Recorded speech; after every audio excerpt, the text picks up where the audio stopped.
ኢትዮጵያ የኢኮኖሚና ጸጥታ ጥቅሟን ለማሟላት የራሷ ወደብ መሻት ተገቢ ነው። አሁን ተገቢ ነው። ነገር ግን አብይ የተከተለው ጊዜና አቅምን ከግምት ያላስገባ እና በበሰለ ዲፕሎማሲያዊ ስትራቴጂ ያልተመራ አካሄድ አይደለም አሁን ሊያሳካ ወደፊትም ሀገራችን የወደፊት ፍላጎቷን ለማሟላት ያላትን እድል እያጣበበ ነው። ከጎረቤታችን ጋር አላስፈላጊ አምባጓሮ ውስጥ በማስገባት አቅመ ፈርጣማ ሀገራትን ወደ አካባቢያችን እንዲጋበዙ በማዳረግ ከበባ ውስጥ እየከተተን ይገኛል። የአማራ ፋኖ ብሔራዊ ኃይል ምስራቅ አማራ ቀጠና ምኒልክ ዕዝ ላስታ ጀነራል አሳምነው ጽጌ ኮር ሻለቃ መሪውንና ብሬን ተኳሹን ጨምሮ 11 ያገዛዙን ሚሊሻዎች ከነሙሉ ትጥቃቸው የአማራ ፋኖን ተቀላቀሉ። የኤርትራ መንግስት ቃል አቀባይ የማነ ገብረ መስቀል ብልጽግና ፓርቲ በአሰብ ወደብ ዙሪያ የሚያሰማው ቅዠት እየተባባሰ ሄዷል በማለት ተሳልቀዋል። በማዕከላዊ ጎንደር አለፋ ወረዳና በምዕራብ ጎንደር ቋራ ወረዳ በሁለቱም አውደ ውጊያዎች ፋኖ ድልን ተቀዳጅቷል። የአማራ ሕዝብ ህልውናና በክብር የመኖር መብቱ በማያወላውል ሁኔታ እስኪረጋገጥ ድረስ የጀመረውን ትግል አያቆምም። ለንደን ፋኖ የገዳዮቹን ጀርባ እያከከ ለሚኖረው የአማራ ልሂቅ ያዘጋጅነው የጥንቅር ዘገባ አለ፣ ትሰሙታላችሁ። በጠቅላይ ሚኒስትሩ ማብራሪያ የተቃዋሚ ፓርቲዎች አስተያየት አገሪቱን እየፈተነ ያለውና ምርጫውን ለማካሄድም እንቅፋት ይሆናል ተብሎ የሚሰጋውን የጸጥታ ሁኔታ ወደ ተራ ሽፍተኝነት አውርደው መግለጻቸው ስህተት ነው። በጠቅላይ ሚኒስትሩ ማብራሪያ የተቃዋሚዎች አስተያየትን ይዘናል። የራስ አርበኛ ዘመነ ካሴ የሽጉጥ ሽልማትና የአባ ኮስተር ምርቃት። እስከ መጨረሻው ድረስ አብራችሁ ስትቆዩ እነዚህና ሌሎች ያልተሰሙ መረጃዎችን በዝርዝር እናስደምጣችኋለን። የሚዲያችን ተደራሽነት እንዲበዛ ቪዲዮ ላይክ፣ ቻናሉ ሰብስክራይብ እና ሼር እንዲሁም ኮሜንት መስጫ ሳጥን ድል ለአማራ ፋኖ የሚል አስተያየት እያስቀመጣችሁ አብራችሁን ሁኑ። እነሆ ወደ መረጃችን ገባን። የአማራ ፋኖ ብሔራዊ ኃይል ምስራቅ አማራ ቀጠና ምኒልክ ዕዝ ላስታ ጀነራል አሳምነው ጽጌ ኮር ሻለቃ መሪውና ብሬን ተኳሹን ጨምሮ 11 ያገዛዙ ሚሊሻዎች ከነሙሉ ትጥቃቸው የአማራ ፋኖን ተቀላቀሉ። የአማራ ፋኖ ብሔራዊ ኃይል ምስራቅ አማራ ቀጠና ምኒልክ ዕዝ ላስታ ጀነራል አሳምነው ጽጌ ኮር ዋግሾም ብሪጌድን የተቀላቀሉት ሻለቃ ምስጋናው ነው የፖሊስና ሚሊሻ አዛዥ፣ ወርቁ አዲሴ ብሬን ተኳሽ፣ ኮንስታብል የኋላው ግርማ ያገዛዙ ፖሊስና ሌሎች 8 ሚሊሻዎችን የብልጽግናን ስርዓት በመጥላት ከደሃና አምደ ወርቅ ዱራ ግንባር ተነስተው ዋግሾም ብሪጌድን ከነሙሉ ትጥቃቸው ተቀላቅለዋል። ሲቀላቀሉ ይዘውት የመጡት ትጥቅ 1 ስኪ፣ 1 ምንሽር፣ 1 ኤም40፣ 8 ክላሽ፣ 330 የክላሽ ተተኳሽ፣ 6 የእጅ ቦምብ፣ 40 የስኪና የምንሽር ተተኳሽ፣ 11 የወገብ ትጥቅ ይዘው ተቀላቅለዋል። መዳረሻው ድልና ነጻነት የሆነው የአማራ ህዝብ የህልውና ተጋድሎ ተጠናክሮ ይቀጥላል ሲል የአማራ ፋኖ ብሔራዊ ኃይል ምስራቅ አማራ ቀጠና ግዙፍ ላስታ ጀነራል አሳምነው ጽጌ ኮር ህዝብ ግንኙነት ኃላፊ ፋኖ ቢሆነ ቢያይብን መረጃውን አድርሷል። የኤርትራ መንግስት ቃል አቀባይ የማነ ገብረ መስቀል ብልጽግና ፓርቲ በአሰብ ወደብ ዙሪያ የሚያሰማው ቅዠት እየተባባሰ ሄዷል በማለት ተሳልቋል። የማነ የብልጽግና ባለስልጣናት አሰብ ወደብ ያላት የህዝብ ብዛት የኢትዮጵያ ከተሞች ካሏቸው እጅግ ብዙ ህዝብ ጋር ሲወዳደር እጅግ አነስተኛ ስለመሆኑ ይነግሩን ጀምረዋል በማለት ተችተዋል። የማነ ማክሰኞ ዕለት በኢትዮጵያ ፓርላማ ውስጥ የተሰማው ትርክ ከተቻለ በድርድር ካልተቻለ በወታደራዊ ወረራ የአሰብ ወደብ ባለቤት እንሆናለን የሚል ይዘት አለው ብለዋል። የቅኝ ግዛት ትርክት ሲቃኝ የኖረው ማራኪ በሚመስሉ አመክንዮች ወይም ህዝባችን የማሰልጠን ተልዕኮ በሚል ምክንያት ነበር ያሉት የማነ ሞኛ የሆነው የብልጽግና ትርክት ግን በዘመናዊ ታሪክ ተሰምቶ አያውቅም ብለዋል። በሌላ መረጃ በሰሜን አማራ ቀጠና በላይ ዘለቀ ዕዝ መይሳው ካሳ ሁለተኛ ኮር በማዕከላዊ ጎንደር አለፋ ወረዳና በምዕራብ ጎንደር ቋራ ወረዳ በሁለቱም አውደ ውጊያዎች ፋኖ ድልን ተቀዳጅቷል። የምርኮኛው የብርሃኑ ጁላ ሰራዊት ከሽመልስ አብዲሳ ልዩ ኃይልና ከአማራ ወዳደር ሚኒሻና ብልጽግና አሽከሮች ጋር በመሆን የኦሮሞማውን ጸረ አማራ አሰላለፍ የሙጥኝ በማለት አሁንም በምድር ሜካናይዝድ ጦር በሰማይ በድሮና በአማራ ህዝብ ላይ ያልተሰራ ያልተፈጸመ ያልተመከረ ነገር የለም። ሆኖም ግን ከጊዜ ጊዜ በሁለንተናዊ ዘርፍ አሰላለፉን ያፈረጠመው የፋኖ ኃይል ወይ ፍንክች ብሎ የወንበዴውን የማፊያ ቡድን በሁሉም ያውደ ውጊያ ግንባር ከፍተኛ ፍልሚያ በማድረግ ድልን እየተጎናጸፈ ይገኛል። በትናንትናው ዕለትም ያገዛዙ ጥምር ኃይል ሰፍሮ ካለበት ስለ አማራ ሁሉን አቀፍ ጄኖሳይድ ከሚዶልትበት ከተማ ከቋራ ደለጎ፣ ካለፋ፣ ሻወራና አጸደ ማርያም በልዩ ኦፕሬሽን የፋኖ ሰራዊት በተመሳሳይ በማታ ሰዓት ወደ ሁሉም ከተሞች በመግባትና በመጠጋት ተኩስ በመፍጠር ወደ ሞት ቀጠና አስቦ በማስገባት አናብስቶቹ የመይሳው ካሳ ሁለተኛ ኮር ቋራ ኦምዴላ ክፍለ ጦር በአርበኛ በሊሆን እየተመራና ጎንደር ጠቅላይ ግዛት ዕዝ የፋኖ ሰራዊት በአርበኛ ክንዱ እየተመራ ግራና ቀኝ በመጣመር በደለጎ ከተማ የመሸገውን የጠላት ኃይል ክፉኛ ሙሉ ቀኑን ሲያበራዩት ውለዋል። ከፍተኛ ቁጥር ያለው ሞትና ቁስለኛ በማድረግ ድልን መጎናጸፍ ተችሏል። በእንዲህ እንዳለ በከፍተኛ ጦር አመራሮች የጦር ጠበብቶች የሚመራው ይህ አውደ ውጊያ ተመሳሳይ ሁኔታ በአለፋ ወረዳ ሻውራ ከተማና ጸደ ማርያም ከተማ ነበልባሎቹን የመይሳው ካሳ ሁለተኛ ኮር አድዋ ክፍለ ጦር በማሰማራትና በአርበኛ ገብረ ማርያም በየነ ሁለቱም ከተሞች ግራና ቀኝ ክንፍ አጣምሮ በአንደኛው በኩል አርበኛ ጌጡንና አርበኛ ሙሉቀን በማጣመር በሁለተኛው አሰላለፍ አርበኛ አበጀንና አርበኛ መኳንንትን በአንድ በማስተሳሰር በሁለቱም የውጊያ ቀጠና ሁሉም የክፍለ ጦር አመራሮች የተሰጣቸውን የአውደ ውጊያ ላይ ጥበብ በመጠቀም የአገዛዙን ግብስብስ የጭራቅ ስብስብ እያዟዟሩ ሲያበራዩት ውለዋል። በመጨረሻም በሁለቱም ቀጠና የወጣውን የአረመኔው ስርዓት አስፈጻሚ ጥምር ኃይል በመግቢያ መውጫ በማሳጣት ወደ አንድ ቀጠና በመሰብሰብ ከበባ ውስጥ ማስገባት ተችሏል። በዚህም አውደ ውጊያ የአገዛዙ ኃይል ከፍተኛ ቁጥር ያለው ሙትና ቁስለኛን አስተናግዷል። በሁሉም አውደ ውጊያ የታዩ ከሞላ ጎደል ክስተቶች የአገዛዙ ጦር አዋጊዎች ሰራዊቱን ካለ ፍላጎቱ በድንጋይና በዱላ ድብደባ እያዋጉ ያለውድ በግድ ወደ ሞት እንደማገዱት መሆኑ ኃይል ሲሞትባቸውና ሲቆስለባቸው በየቤቱ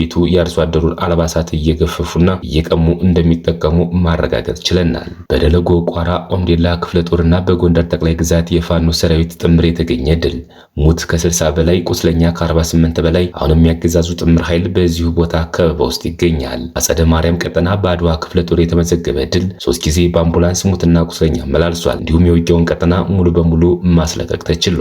በሻውራ ከተማ ቀጠና በአድዋ ክፍለ ጦር በኩል የተገኘ ድል ከሁለት ጊዜ በላይ በወራል የተሸፈነ ሞትና ቁስለኛን አንስቷል። ሁሉም አውደ ውጊያ አሁንም ሁለተኛ ቀኑን እንደቀጠለ ይገኛል። ውጊያው እንደተቋጨ ከዚህ በተሻለ መንገድ ዝርዝር ጉዳዮችን ለህዝብ ጆሮ እናደርሳለን። ይህ አማራ ህዝብ ህልውናና በክብር የመኖር መብቱ በማያወላውል ሁኔታ እስኪረጋገጥ ድረስ ፋኖ የጀመረውን ትግል አያቆምም። ለንደን ፋኖ በጠቅላይ ሚኒስትር አብይ አህመድ የፓርላማ ምላሽ ላይ ከለንደን ፋኖ የተሰጠ መግለጫ።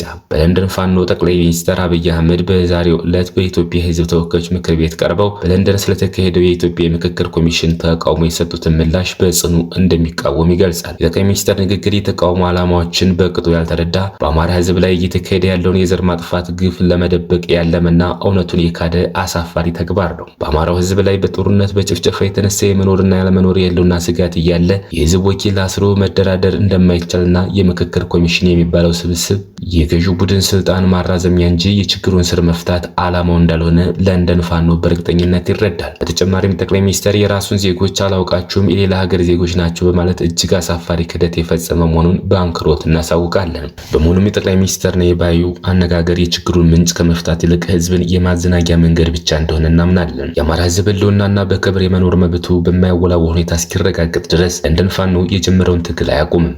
በአማራ ህዝብ ላይ እየተካሄደ ያለው ጦርነት ሲቆም የጅምላ ጭፍጨፋው ፍጻሜ እስኪረጋገጥ እንዲሁም በአማራ ህዝብ ላይ የዘር ማጥፋት ተግባር ላይ የተሳተፉ አካላት ለፍትህ እስኪቀርቡ ድረስ የለንደን ፋኖ ድምጹን አጠናክሮ ለዓለም ማህበረሰብ ማሰማቱንና ለህዝብ ድምጽ መሆኑን ይቀጥላል። ኢትዮጵያ የኢኮኖሚና ጸጥታ ጥቅሟን ለማሟላት የራሷ ወደብ መሻት ተገቢ ነው። አሁን ተገቢ ነው። ነገር ግን አብይ የተከተለው ጊዜና አቅምን ከግምት ያላስገባና በበሰለ ዲፕሎማሲያዊ ስትራቴጂ ያልተመራ አካሄድ አይደለም አሁን ሊያሳካ ወደፊትም ሀገራችን ወደ ፍላጎቷን ለማሟላት ያላትን ድል እያጣበበ ነው። ከጎረቤቶቻችን ጋር አላስፈላጊ አምባጓሮ ውስጥ በማስገባት አቅመ ፈርጣማ ሀገራትን ወደ አካባቢያችን እንዲጋበዙ በማድረግ ከበባ ውስጥ እየከተተን ይገኛል። ለምሳሌ በሶማሊላንድ ወደብ ለማግኘት ያደረገው ፕላን አልባ ሙከራ በእንጭጩ ከመቀጨት አልፎ ሶማሊያ የባህር ሀብቷን ለማስጠበቅ ቱርክን በረጅም ጊዜ ሊዝ እንድትጋበዝ ምክንያት ሆኗል። ዋና ባላንጣችን ግብፅን ወታደሮቿን እንድታሰፍር አድርጋለች። ይህ አዲስ እውነታ በሶማሊላንድ ሆነ ሌሎች ሶማሊያ ወደቦችን ለማግኘት ያለንን እድል በከፍተኛ ሁኔታ አጣቦታል።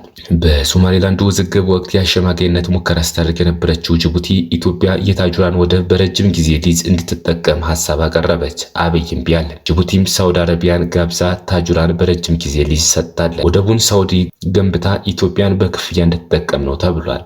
ያ ማለት በወደቡ የሚደረገው ወደ ኢትዮጵያ የሚገባና የሚወጣ ጭነት ሁሉ በሳውዲ ቁጥጥር ስር ሆነ ማለት ነው። የተጠቀሱት ሀገራት በቀይ ባህርና ህንድ ውቅያኖስ ላይ ከኢማራት ጋር ከፍተኛ ፍክክር ውስጥ ያሉ ናቸው። ኢማራት ፈጽሞ በቀይ ባህር ወደቦች ላይ ቁጥጥር እንዳይኖራት የሚሰሩ ናቸው። አብይ የምትመራው ኢትዮጵያ ደግሞ የኢማራት ተቀጣይ ጉዳይ አስፈጻሚ ፕሮክሲ ሆናለች። ስለዚህ የኢትዮጵያን ሙከራ የኢማራት አድርገው ስለሚያዩ ለማክሸፍ ይሰራሉ። እስካሁን አብይ ያደረገው የልጅ ጨዋታ ለዚህ ዓላማቸው እጅግ ጠቃሚ ነበር። ሶማሊያን ገፍቶ ከእጃቸው ገባ። በሱዳን ጦርነት የአስፈጻሚውን ኃይል በመደገፍ የቡርሃንን መንግስት አስከፍቶ ፖርት ሱዳንን በእነዚህ ሀገራት እጅ አስገባ። ከኤርትራ ጋር የገባው አምባጓሮም እነዚህ ሀገራት በሙሉ አቅማቸው ከኢትዮጵያ በተቃራኒው እንዲቆሙ እድል የሰጠ ነው። ኤርትራም ይህን ድጋፍ ወደ አስተማማኝና ዘላቂ ዋስትና ለማሸጋገር ወደቦቿን ለእነዚህ ሀገራት በተለይ ለሳውዲ በረጅም ጊዜ ሊዝ ልታስተላልፍ ትችላለች።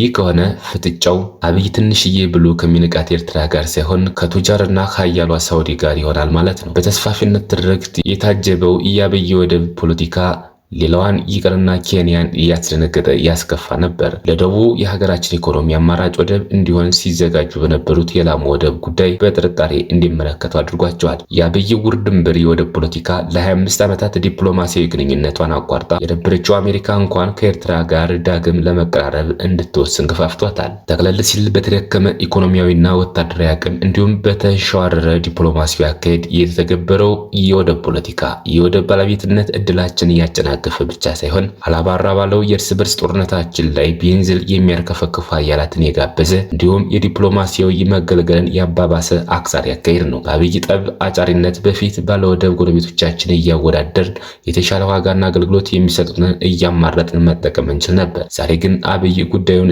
ሴኩሪታይዝ በማድረጉ ሁሉም ጎረቤቶች በመሰባሰብ በራቸውን እየዘጉብን አማራጫችን ከጊዜ ወደ ጊዜ እየጠበበ ነው። አብይ ይህ አካሄድ በእሱ አገዛዝና በሀገሪቱ ላይ ያደረሰውን ኪሳራ አምኖ የእርምት እርምጃ ከመውሰድ ይልቅ አሁንም በጥፋት መንገድ ለመቀጠል ይደነፋል። አብይ የወደብ ፖለቲካውን የሚነዛው እውነትም ሀገራችን የወደብ ባለቤት ያደርጋል ብሎ ስለሚያምን እንዳልሆነ አካሄዱ ግልጽ ያደርገዋል። ጉዳዩን የሙጥኝ ብሎ የሚገፋበት የህዝቡን ቀልብ ከውስጣዊ ኢኮኖሚያዊ፣ ፖለቲካዊና የሴኩሪቲ ቀውስ ዳይቨርት በማድረግ የስልጣን ዘመኔን ለማራዘም ያግዘኛል በሚል ስሌት፣ ውጤቱ ግን በወደብ አልባ ሀገራችንና የወደብ ባለቤት በሆኑ ጎረቤቶቻችን መካከል ዘመን ተሻጋሪ ቁርሾ በመፍጠር መጪው ትውልድና አመራር እንኳ በሰከነ ዲፕሎማሲያዊ መንገድ የሚያቀርቡትን የወደብ ጥያቄ በስጋትና ጥርጣሬ እንዲታይ የሚያደርግ ጋሬጣ ጥሎ አልፏል። የገዳዮቹን ጀርባ እያከከ ለሚኖረው የአማራ ሊቅ የሚከተሉትን ልናስታውሰው እንወዳለን። ህዝባችን ፈጽሞ ዘር መጥፋት አደጋ ውስጥ ነው ስንላችሁ ለማትሰሙን ማስታወሻ ነው። አማራ ድንቅ ህዝብ፣ የጀግና ሴት ባለቤት ነው። ዳሩ እናንተን ታካኪዎቹንና በሆዱ የምታመልኩትን ፈጣሪ ልቦና ይስጣችሁ እንላለን። የባንዳ ምልክቱ የአማራ ብልጽግና ህዝባችን ከ1983 እስከ 2018 ዓ.ም ድረስ እንዴት መጫወቻና መሳለቂያ እንዳደረገው እንኳ አያርፍም። ይልቁንስ ሰሞኑን ባዳና ባንዳ የሚል ትርክት ባሳዳሪዎቹ ተጭኖ እየዋተተ ይገኛል። ጽንፈኛና ጃዊሳ የሚለው ተቀይሮ ደግሞ ስንዳሪዎቹ ሌላ ስም ለመትከል እየተጉ ነው። እኛም እንላለን ህዝባችን ከፈጽሞ መጥፋት መከላከል ጽንፈኛ ካስባለ አዎ ጽንፈኞች ነን እንላችኋለን። በመቀጠል ግን አማራ ምን ይሆንላችሁ ስንዳሪዎች? በመጀመሪያ አማራው የሆነውን ነገር ስለምትረሱት የሆነውን እንኳን እስኪ እናስታውሳችሁ። የካቲት 1983 ዓ.ም ህፃናትን ጨምሮ 500 አማራዎች ትምህርት ቤት ክፍል ውስጥ ተዘግቶባቸው ወለጋ ላይ በእሳት አልተቃጠለም? 1984 አርሲ ላይ 250 የአንድ መንደር አማራዎች የታረዱ ሲሆን የአንዲት እርጉዝ ሴት ሆድም ተቀዶ ጽንሱ አልወጣም ወይ? ሰኔ 24 2004 ቤኒሻንጉል መተከል በአንድ ቀን 400 አማራዎችን በመጨፍጨፍ የ80 አማራዎችን ስጋ ጠብሰው የበሉ ሲሆን የሁለት አማራ ሴቶች ጉበት እና ኩላሊት በጥሬው አልተበላም ወይ? ህዳር 29 2013 ጎንደር በአንድ ቀን 2500 አማራዎች አልተገደሉም ወይ? ሰኔ 11 2014 ወለጋ ከ5000 በላይ አማራዎች በአንድ ቀን ጀንበር የተጨፈጨፉ ሲሆን የታረዱ እናቶች ማህፀን በመሰንጠቅ ጽንስ አላወጡም ወይ? ጥቅምት 24 2013 14 ሙሉ የአማራ ክልል የብልጽግናና ቲፒኤልኤፍ የጦር አውድማ ሆኖ ከ1 ትሪሊዮን በላይ ሀብት አልወደመም ወይ? ጥር 2015 ሻሸመኔ ላይ የቤተክርስቲያንን መርከስ ለመታደግ በተከላከሉ 52 ሰዎች ላይ በጥይት በስለትና በድንጋይ ተወግረን አልተገደልንም ወይ? የካቲት 25 2015 የአድዋ ድልን ለማክበር አራዳ ጊዮርጊስ በተሰባሰቡ አማራዎች የጅምላ ጭፍጨፋ በማድረግ የ5 አማራዎች አስከሬን አዲስ አበባ ላይ አልተጎተተም ወይ? የካቲት 2015 ዓ.ም አንዲት እናት በሌሊት ቤቷ ፈርሶ ልጇ በጅብ አልተበላም ወይ? ጣፎ ላይ መጋቢት 2015 ዓ.ም ከ40 ሺህ በላይ ቤት አዲስ አበባና አካባቢው ላይ የአማራ ቤቶች ተለይተው አልፈረሱም? ሚያዝያ 2015 ዓ.ም ከ60 በላይ ትጥቅ የፈቱ የአማራ ልዩ ኃይል ጀውሃ ላይ በኦነግ አልተረሸኑም? የአማራ ልዩ ኃይልና ከመርህ ውጭ ትጥቅ እንዲፈታ አልተደረገምን? ከሐምሌ 5 2015 ዓ.ም ጀምሮ ደግሞ ፋኖን ትጥቅ አስፈታለሁ ብሎ የፈጸመው ወረራ ሙሉ ክልሉን እያወደመው እስካሁን ክልሉ የጦርነት አውድማ አልሆነምን? በአጠቃላይ የአማራ ህዝባችን የዘር ፍጅት ማሳያው ምንድነው ትላላችሁ ልሂቃን? በእውነት የህዝባችን ፈጽሞ መጥፋት ተባባሪ ከመሆን እንኳ የምትቆጠቡት መቼ እንደሆነ ባላውቅም በመራራው ተጋድሎ ውስጥ የአብይ አህመድና ግብረ አበሮቹ እኩይ ሴራ በትውልድ ጽናት ከሽፏል። የአማራው ሰቆቃ መዋቅራዊና ሰው ሰራሽ ሆኖ እንዲቀጥል ያደረጋችሁ የአማራ ብልጽግናና እጅ አስታጣቢዎች ግን በታሪክ ጥቁር አማራ መሆናችሁን ልታውቁት ይገባል። በአጠቃላይ በመረረውና በህሉና ትግላችን በአንዳነትና ስንዳሪነት ታሪክ የሚሆንበት ጊዜው ቅርብ ነው። ለሁሉም ህዝባችንና ለብሔራዊ አንድነታችን ሲባል መንቃትን እንምረጥ ላለሁ። ክቡራትና ክቡራን የቻናላችን ቤተሰቦች ለሰዓቱ ያዘጋጅናቸው መረጃዎች እነዚህ መስሎ ነበር። በሌላ የመረጃ ሰዓታችን እስክንገናኝ ድረስ የዩቲዩብ ቻናላችን ሰብስክራይብ፣ ሼር እንደዚሁም ላይክ እያደረጋችሁ ጠብቁን። ቸር ያገናኘን። መልካም ቆይታ